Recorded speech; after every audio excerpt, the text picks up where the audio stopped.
Saudações a todos, sejam bem-vindos aqui a esta videoaula, meus camaradas. Vamos aqui resolver o exercício número um da primeira lista de exercício de Física 1, aí do Instituto de Física da UFBA. Vamos lá então. Um bloco de massa m preso a uma mola de constante elástica K realiza um movimento harmônico simples, movimento dos mais bonitos de toda a natureza aí, hein? Eu gosto dele. O período t do MHS é dado por t igual a c vezes m elevado a alfa vezes k elevado a beta, onde c igual a 2π é uma constante adimensional. Determine os expoentes alfa e beta e escreva a fórmula do período. Bom, vamos entender do que se trata esse problema, né? Ele está dizendo para a gente que a gente tem um sistema aqui massa-mola, com uma massa m e uma mola de constante k. Constante elástica K. Então, a lei de Hooke é uma lei que se trata aí da força elástica, e ela diz que a força elástica ela é proporcional ao deslocamento, à deformação que a mola sofreu com respeito à sua posição original, né? Um x. Então, daqui de cara, a gente já sabe que a constante elástica ela é uma força sobre um comprimento. Tudo bem?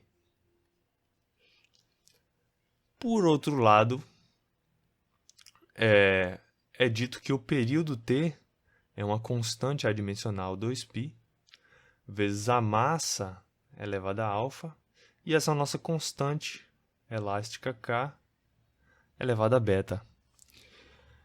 Agora, como isso é possível, né? Como é que uma coisa que é medida em segundos, por exemplo, é igual a uma mistura de coisas medido em quilo e medido aqui em newton por metro, que seria a força por metro aqui, né?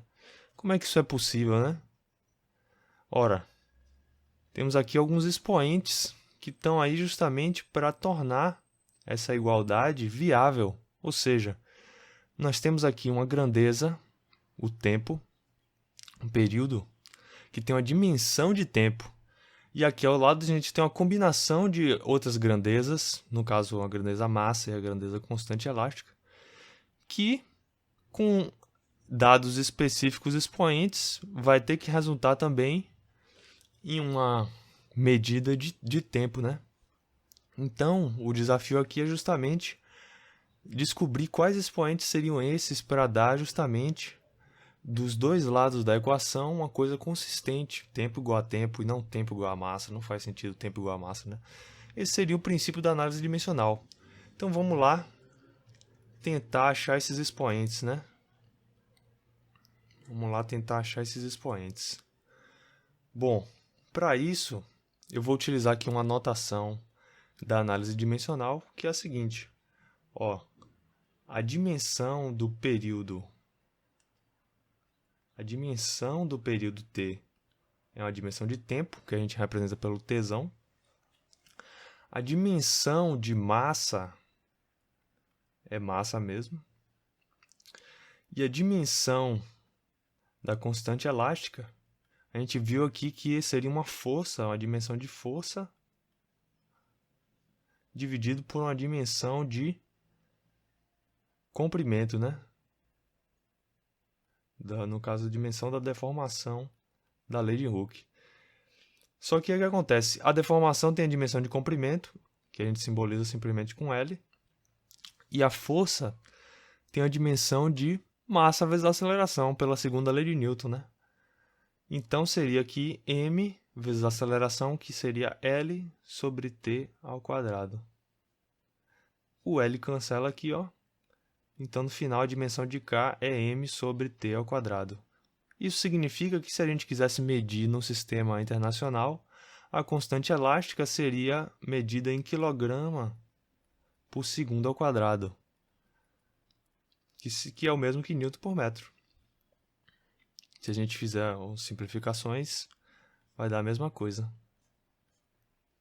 Ok.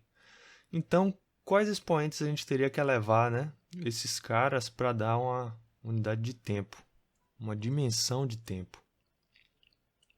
Então, a expressão original era t igual a 2π vezes m elevado a alfa vezes k elevado a beta.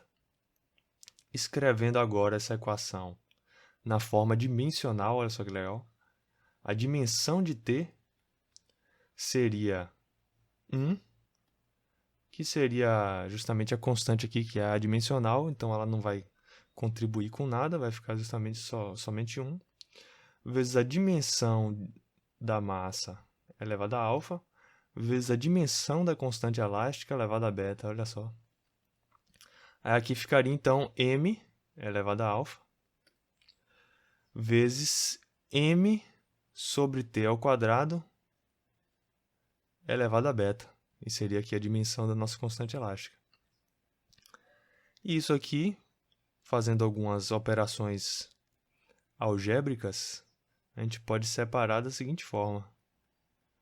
O beta, ele vai e se distribui, né, para os elementos de dentro. Isso aqui vai ficar, então, m vezes a elevado a alfa, vezes m elevado a beta, vezes t elevado a menos 2 beta. E aí, no final das contas, m elevado a alfa mais beta, vezes t elevado a menos 2 beta. E isso tudo é igual a simplesmente t, né? Que é a dimensão do período. Mas a massa e o tempo são dimensões independentes. Dimensões independentes. É como se a massa fosse um eixo horizontal e o tempo fosse um eixo vertical ali, né? Num plano 2D, por isso o nome dimensão, entende? Ok, então, mas se isso aqui é igual ao tempo, simplesmente, o tempo é o mesmo que o tempo elevado a 1, né? E isso aqui é o mesmo que o tempo elevado a 1 e m elevado a 0. m elevado a 0 dá 1, não tem nenhuma contribuição. Se essas coisas são iguais e esses termos são independentes, eles não se misturam, então os expoentes têm que ser iguais. Agora, se os expoentes são iguais, então menos 2 beta tem que ser igual a 1 e alfa mais beta tem que ser igual a 0.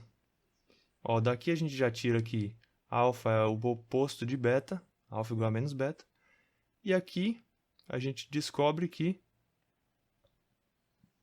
beta é menos 1 meio.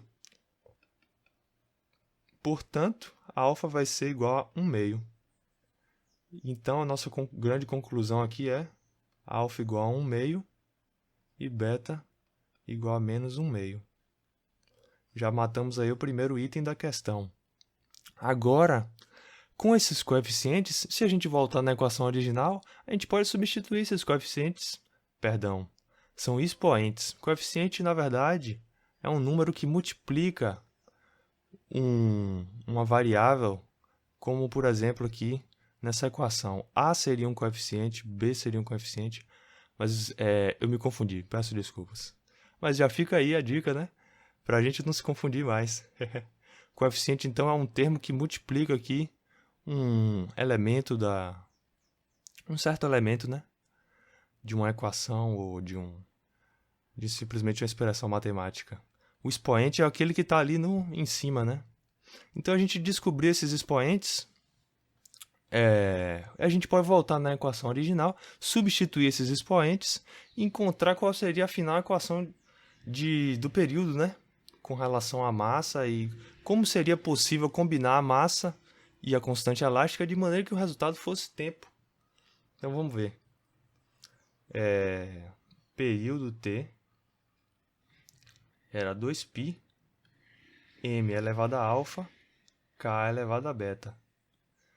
Mas aqui, então, vai ficar o quê? Alfa é 1 meio. Elevar um número a 1 meio é o mesmo que tirar a raiz quadrada. Então, vai ficar aqui, ó, raiz quadrada de m. E o k vai ficar elevado a menos meio. Quando tem esse sinal negativo no expoente, isso é o mesmo que o inverso daquilo, né? Dessa forma, 2π raiz de m vezes 1 sobre k elevado a 1 meio. mais K elevado a 1 meio raiz de K. Então isso aqui vai ficar 2π vezes raiz de M vezes 1 sobre a raiz de K. E aí a gente pode juntar isso tudo na seguinte expressão. 2π raiz de M sobre K. Olha só. Esse aqui é o período. T igual a 2π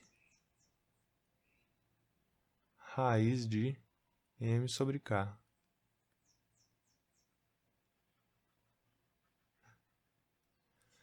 E acredite, essa expressão, essa combinação de massa e constante elástica, de fato dá tempo. Eu desafio você aí a substituir as unidades de medida no sistema internacional, nessa equação, e verificar que quando você faz a raiz da massa sobre a constante elástica, de fato vai dar raiz do tempo ao quadrado, que vai virar um tempo, um segundo, raiz de segundo ao quadrado. Eu desafio isso aí a você. Mas então, essa foi a resolução, eu espero que tenha gostado. Um forte abraço aqui do seu parceiro Ajax e até a próxima. Falou!